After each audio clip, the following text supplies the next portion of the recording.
Oklahoma running back this year. Reminder, 2 freshman tackles. We're going to get Uman Miele and Centarian Perkins on the edge.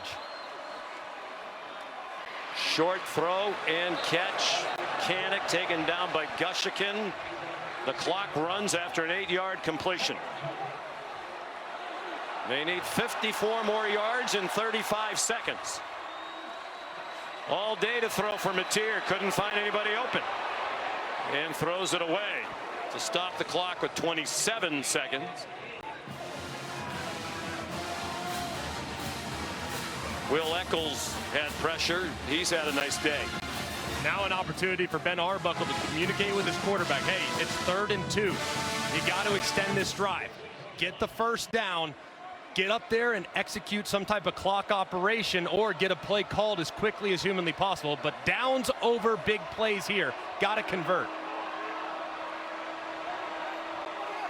Satania in motion.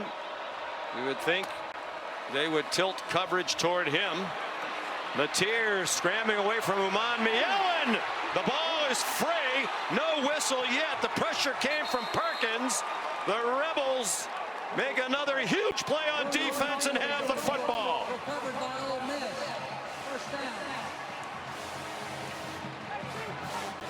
And they'll take a look at it because it looked like as Mateer was rolling to his left, he was trying to initiate a throw. Is the hand moving forward before the ball comes loose? Let's take a peek here.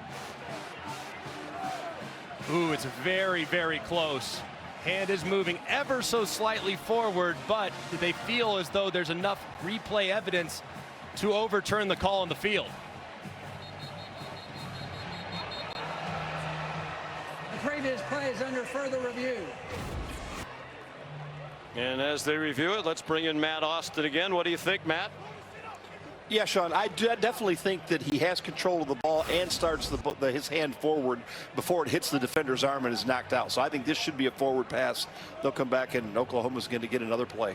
Yeah, and you see right here, as it starts to initiate forward, he's still grasping the football. So naturally, I was probably going to lean towards the quarterback there. It does look like he's trying to throw it, and that'll be a batted pass as opposed to a sack fumble. Well, the play made by Perkins. We mentioned earlier, had 4 sacks in this game last year. He had 10.5 for the season. Hasn't had a sack this year. Talking to the Ole Miss people, they said it's a different circumstance. He was almost completely a pass rusher last year. Other guys got a lot of attention. They've used him dropping a bit this year. They feel like he's had a good year, even though he doesn't have the sack numbers. But he and that defensive front have come to life today. Impact plays. Well, they call them havoc plays. Right. It was the Oklahoma defense who came into today with the most havoc plays in the country. But it's been Lane's defense wreaking havoc today. I think it just goes back to the youth that Oklahoma has at both tackle spots. And Uman Miele is a handful off one side, and with Perkins' speed on the other, that's a lot for any offense to account for in obvious passing situations.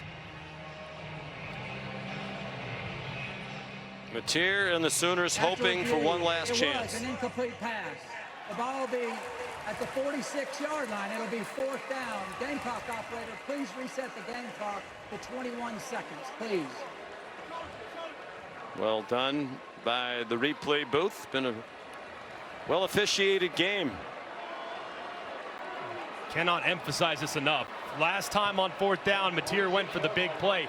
You have to get the first down before you can worry about the points. To extend this drive, you need 2 yards. Get those first. 4th and 2. They do get the first down. Satania to the 45-yard line of Ole Miss. The clock stops for a moment.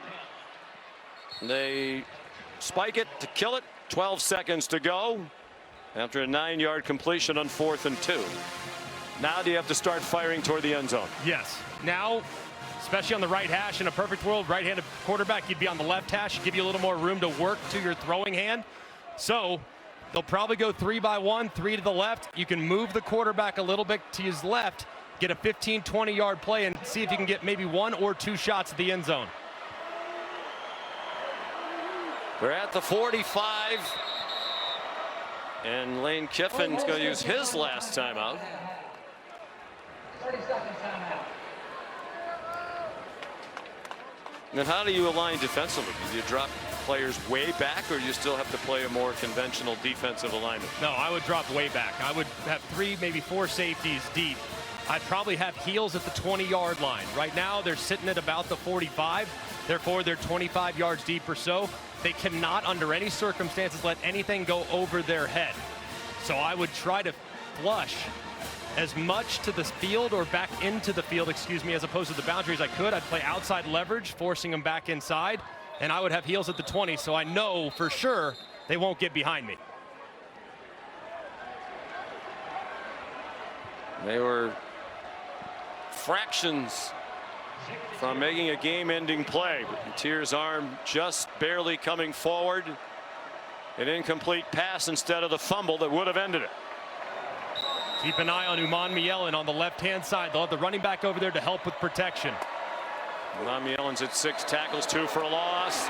Mateer near the line of scrimmage, throws incomplete behind Gibson. Several players slipping on this field that is chewed up after rain all day yesterday, most of the morning prior to kickoff and early into this game.